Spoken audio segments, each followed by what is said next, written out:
a person who was the first person who saw geophysics as a tool in hands of archaeologists was Robert de Ménil-Dubuisson. Could you say a few words about him? Yes, unfortunately I never met with him. And this... You can speak French. Oh. Malheureusement, je n'ai jamais rencontré Robert de Ménil-Dubuisson. C'est très dommage parce qu'il était vivant alors que je faisais déjà de la prospection géophysique pour l'archéologie. Et je connaissais ce qu'il avait écrit, c'est-à-dire qu'il avait fait un manuel de fouilles parce qu'il était archéologue au Proche-Orient et il avait expliqué donc comment il fallait fouiller et il avait rencontré des problèmes et imaginé déjà en 1934 que la prospection géophysique pouvait servir pour reconnaître le contenu du sous-sol.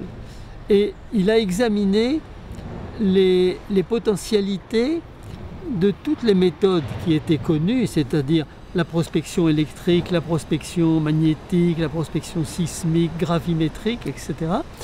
Et il avait imaginé quel genre de réponse ça pouvait donner en archéologie. Et c'est extraordinaire parce que bon, il avait écrit ça en français. Alors les Anglais ne l'ont jamais su. Et c'est moi qui ai fait un petit peu la résurrection de Robert de Ménil-Dubuisson comme premier initiateur, premier inventeur de l'application.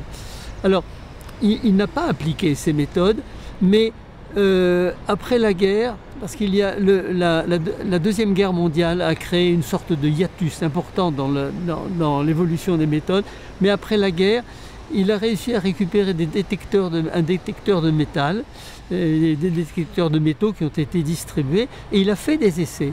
Et à ce moment-là, vers 1946, si je me rappelle bien, 46 ou 47, il a fait des essais sur des sites archéologiques et il s'est aperçu qu'avec les détecteurs de métaux, il pouvait reconnaître la présence de tuiles ou de terre cuite. Et alors il ne le savait pas à l'époque, mais c'est à cause de la forte susceptibilité magnétique de ces matériaux qu'il a obtenu une vraie réponse géophysique de détection.